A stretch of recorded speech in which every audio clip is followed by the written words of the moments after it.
தீமைகள் எல்லாவற்றையும் ஆண்டவர் எடுத்துக் கொள்கிறார். விசுவாசிக்கிறீங்களா?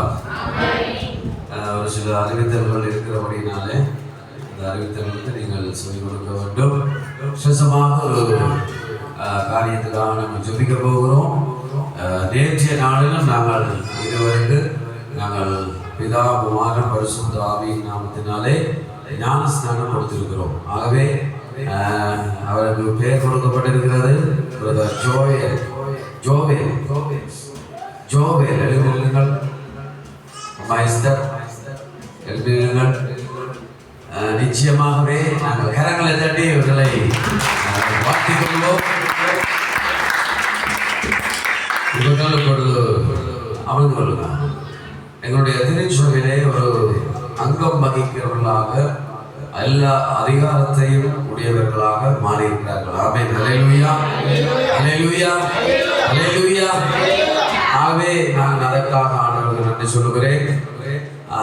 ஒரு மனுஷன் ஆண்டவருடைய சமூகத்திலே ஆண்டவர் செய்த இந்த கீழ்ப்படிதலின் உடன்படிக்கைக்கு தன்னுடைய வாழ்க்கையை அர்ப்பணிக்கிறது என்பது மிகவும் ஒரு கடினமான காரியம். ஆகவே அந்த சூழ்நிலைக்குள்ளே வருவதை கர்த்தர் விரும்புகிறார். அல்லேலூயா, அல்லேலூயா. சில பிள்ளைகள் திருமணத்துக்காக ஆண்டவருடைய சமூகத்திலே ஞானஸ்நானம் எடுக்க மாட்டார்கள். எங்கேயாவது அந்நிய நுகத்தடியிலே குறைக்கப்பட்டு சும்மா சுருக்கம் படி கொள்ளி இருப்பாங்க. அந்நிய நுகத்தடியில பிணைக்கப்பட்டு அதன் நிமித்தம் தங்களுடைய எதிர்கால வாழ்க்கை பாழாகி விடுமோ என்று சொல்லி கூட சிலர் ஆண்டவருடைய ராஜ்யத்தின் மேதைக்குரிய அந்த அடையாளமான ஞானஸ்நானத்தை ஒருத்தருமே செய்கிறதில்லை. இப்படி அநேகர் உண்டு. எனக்கு தெரிந்த ஒரு சகோதரி உண்டு. நல்லாக ஆண்டவருடைய சமூகத்திலே ஊழியர்களை செய்து வாழ்க்கை நடத்தி கொண்டிருந்த ஒரு அந்த சகோதரி, என்னோட அவர் வயது முடிந்தவள். இப்பொழுது நல்லபடியாக ஊழியத்தை செய்து கர்த்தர் நல்லாக பயன்படுத்தினார்.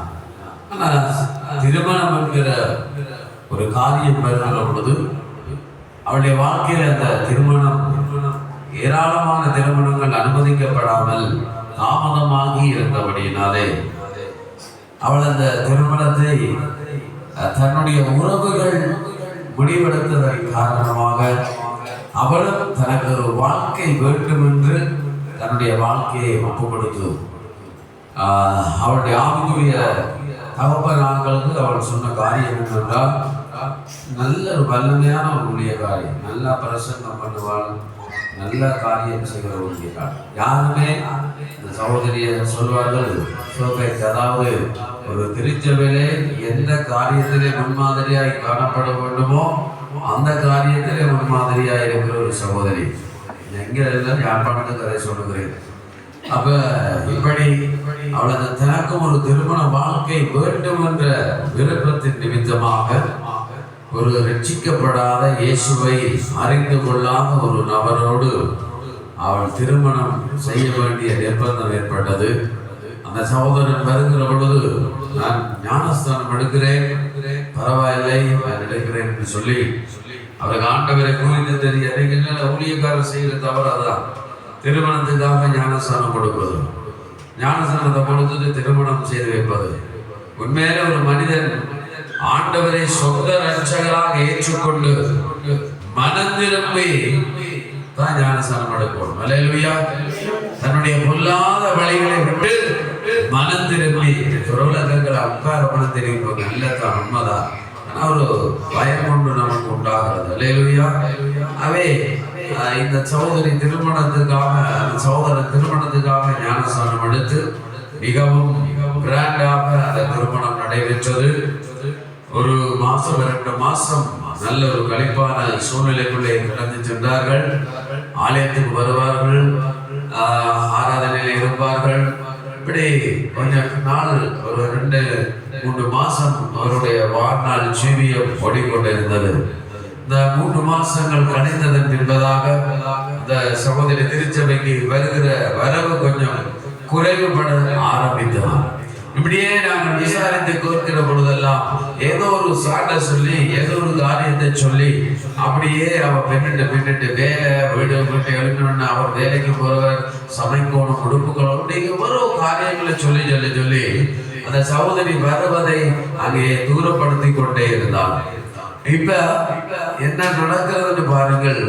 அந்த ஆலயத்துக்கு வருகிறதை தாமதமாக்கி கொள்ளுகிற சூழ்நிலையிலே அந்த சகோதரனும் நாளைக்கு போகலாம் நாளைக்கு போகலாம்னு சொல்லி அவனுடைய தாய் தகப்பனாருடைய பாரிய பரியங்களான கொண்டாட்ட நிகழ்வுகளுக்கு போய் அதிலே அவர் கலந்து கொண்டு, காரணம் என்னென்றால் இயேசுவை குறித்து அவருக்கு சரியாய் தெரியாது, அந்த சத்தியத்தை தெரியாது, வேதாகமத்தில் இருக்கிற காரியங்களை தெரியாது, ஒன்றுமே தெரியாது.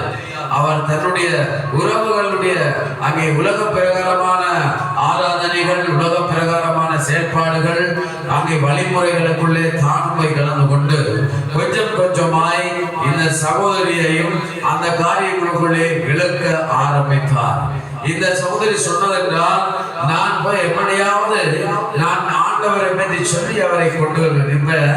இந்த மாடு என்ன செய்யுது, அந்த மாட்டோட எழுவட்டு போக ஆரம்பிக்கிறார். கடைசியிலே அந்த முகத்தில் இருந்த பிரசன்ஸ் எல்லாம் போய், அந்த பிரகாசம் எல்லாம் போய், ஒரு உலகத்தாலாக கஷ்டப்பட்டு பிள்ளைகள் இருக்குது. எனக்கு 4 பிள்ளைகள், கணவன் அவனோடு இல்லை, விட்டுட்டு கணவன் வேறு திருமணம் முடித்துட்டான். அவருடைய வாழ்க்கையை பார்த்தா மோசமான சூழ்நிலை. அந்த தேவ பிள்ளைகளே, நான் ஒன்றை சொல்லுகிறேன்.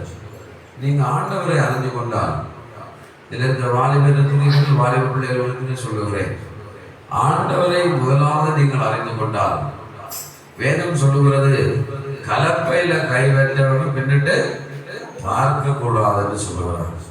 ஆண்டவரை நீங்க அடைஞ்சு கொண்டா உங்களோட வாழ்க்கை முழுமையாய் ஆண்டவருக்கு கொடுக்க வேண்டும்.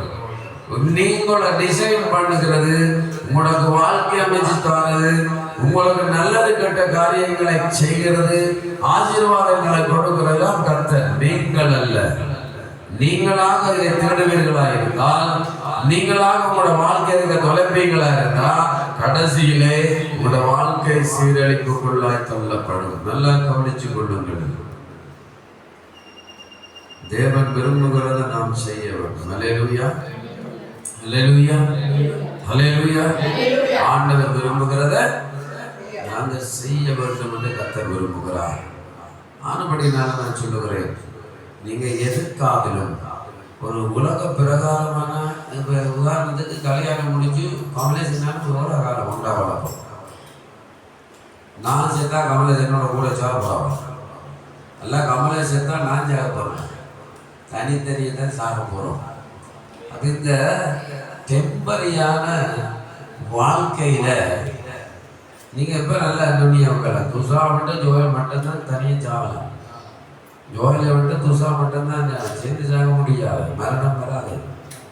அப்ப ஒரு அற்பமான வாழ்க்கை நாங்கள் வாழ்றோம். யோசிச்சு பாருங்க, ஒன்றுக்குமே பிரியோசனம் இல்லாத வாழ்க்கை வாழ்றோம். இந்த சூழ்நிலையில நித்திய காலமாய் ஆண்டவரோடு இருக்கிற ராட்சியத்தை மறந்து, அவரோட வாழற வாழ்க்கையை மறந்து, சரீர பிரகாரமாய் இந்த உலகத்திலே வாழுகிற வாழ்க்கைக்கு நாங்கள் முக்கியத்துவம் கொடுக்கிறோம் என்றால், தேவனை மறந்து நாங்கள் அந்நிய நுகத்தோடு பிணைக்கப்படுவதற்கு எங்களை, எங்கள் பிள்ளைகளை, எங்கள் உறவுகளை நாங்கள் ஒப்புக் கொடுக்கிறோம் என்றால், எங்களோட வாழ்க்கை சீர்குலைவதற்கு ஒரு கொஞ்ச நேரம் காணும், ஒரு சிறிது நேரம் காணும்.